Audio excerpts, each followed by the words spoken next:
She chose the most public moment possible to drop the bomb. Right in the middle of Sunday brunch, with sunlight pouring through the windows and both of our families gathered around the table, she lifted her chin and said, calmly, "I'm canceling the wedding. I'm not in love with you anymore." Her champagne flute didn't shake. Her voice didn't crack. She looked straight into my eyes as if she were announcing a change in dinner plans instead of dismantling a 3-year relationship. Between bites of eggs Benedict and sips of overpriced lattes, she unraveled our future in front of our parents, siblings, and closest friends. What she didn't know, what she couldn't possibly imagine, was that I had already seen the airline confirmation for the honeymoon she had secretly booked with my best man. I wasn't shocked. I wasn't blindsided. I was waiting for her to finish her polished little speech so I could hand her the bill for everything she had just thrown away. I stayed seated, calm and steady, lifting my glass of water for a slow sip while I watched the reactions around the table shift from confusion to horror. My mother clutched her chest as if the air had been knocked out of her. Her father stared down at his plate, looking like he wanted the floor of that restaurant in downtown Chicago to swallow him whole. But Alyssa, perfect, composed Alyssa, wore a cool, triumphant smile. She looked like someone who believed she had just found herself. Like this was her heroic moment. Like she was bravely choosing freedom over a boring life with me. She thought she was in control. She thought she was the main character. In reality, she had just walked onto a stage she didn't realize I had already prepared. That Sunday morning had started like any other, except for the thick folder inside my briefcase. It felt heavier than it should have, like it carried the weight of every memory we'd built since we were 26. I had discovered Alyssa and Ethan, my best friend since 4th grade, just 48 hours earlier. It wasn't suspicion that grew over time. It was a head-on collision. I opened our shared laptop late Friday night to print a seating chart draft. Instead, I found a message thread that stretched all the way back to the night I proposed in Santa Monica. The night I got down on one knee. The night she said yes. This wasn't some careless mistake. It wasn't a drunken slip. They had been planning a new life together, financed by the wedding fund I had spent 2 years carefully building. Overtime shifts. Skipped vacations. Extra freelance work. Every dollar saved for what I thought was our future. I could have confronted her that night. I could have yelled, shattered plates against the kitchen wall, thrown her suitcase out into the street. But that would have been messy. And Alyssa loved drama, but only when she controlled the narrative. She wanted to be the one who walked away. She wanted to tell people later that I was suffocating. That I didn't support her dreams. That she outgrew me. So I decided to give her exactly what she wanted. A stage. As she continued her brunch speech about finding her truth and deserving more than average love, I glanced at Ethan. He was putting on a terrible performance of shock.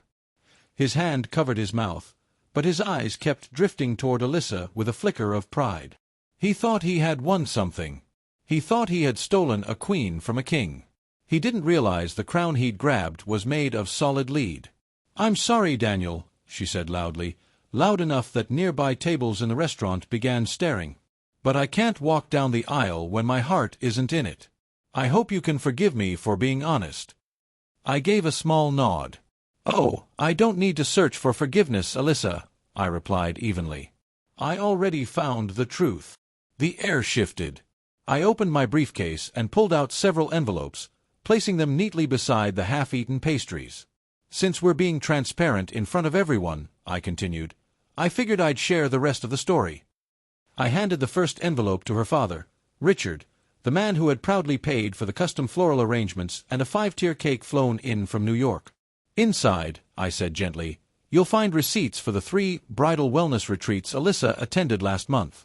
They were actually weekend trips to a cabin in Aspen, with Ethan, who's sitting right next to you." The silence that followed felt heavy enough to crack the marble floor. The color drained from Alyssa's face in seconds. She reached for the envelope, but I calmly pulled my hand back and turned to Ethan's girlfriend, Megan, who had come as an invited guest. "Megan," I said quietly, handing her the second envelope, "these are photos of Ethan's car parked outside Alyssa's apartment every Tuesday afternoon while I was at the gym. You'll also find copies of the flight confirmation for the honeymoon they booked, using the credit card Alyssa said was for last-minute wedding expenses." The explosion was instant. Megan didn't even flip through the photos before standing up and throwing her mimosa straight into Ethan's face. Then she stormed out of the restaurant without another word. I turned back to Alyssa, who was scrambling for something, anything, that could cover the crater forming beneath her. "And one more thing," I added calmly. "Since you're canceling the wedding, I called the venue in Charleston, the caterer, and the photographer yesterday. All the contracts were in my name. I paid the deposits." Her eyes widened. "I canceled everything," I continued. "And I secured the 50% refund they offer for short-notice cancellations." "You did what?" she screamed, her calm mask completely gone. "I collected the refund," I said. "I also removed my belongings from the apartment we were planning to share. Your name isn't on the lease. And you haven't contributed to the rent in 6 months because you were saving for our future." I paused just long enough for the words to land. "I assume you can move in with Ethan. Although from what I hear, Megan may already be changing his locks." Her mother began to cry softly. Her father looked at Ethan like he was trying to calculate how quickly he could erase him from existence. The entire restaurant watched as the woman who thought she was delivering a brave confession realized she had just exposed herself instead. Alyssa stood up abruptly, maybe to slap me, maybe to reclaim some shred of control. But I stood first. "The brunch bill is yours," I said evenly. "After all, you organized this gathering to celebrate your honesty." And then I walked out. I didn't look back. For the first time in 3 years, my shoulders felt light. If she wanted to broadcast her lack of love, I would broadcast her lack of integrity. This wasn't just about canceling a wedding. It was about reclaiming a life. By the time I reached my car, my phone was exploding with notifications. Calls from Alyssa, texts from Ethan, messages from mutual friends who had heard about the spectacle before they'd even left the restaurant. I didn't open a single one. I blocked every number connected to that table. Then I drove straight to the airport. I had already booked a solo ticket to Maui, somewhere I had always dreamed of visiting but never prioritized because there was always something more important to save for. For the first time in years, the only heart I needed to protect was my own. In the weeks that followed, the fallout spread fast. Ethan lost his job. Megan happened to be the daughter of the senior partner at his firm in Boston. Alyssa became an outsider among the families who once adored her. They tried to stay together. They wanted to prove that their love justified the damage. But without my financial support, and without the excitement of secrecy, they fell apart within a month. I later heard they had a loud argument in the middle of a grocery store about who was going to pay the rent. A fitting ending for 2 people who tried to build a kingdom on stolen bricks. Meanwhile, I sat on a quiet beach halfway across the world, watching the waves roll in, realizing something unexpected. Her cancellation wasn't a tragedy. It was a gift. She thought she was breaking my heart. In reality, she was breaking my chains. And in the end, the most painful public humiliation of my life turned into the most profitable decision I ever made.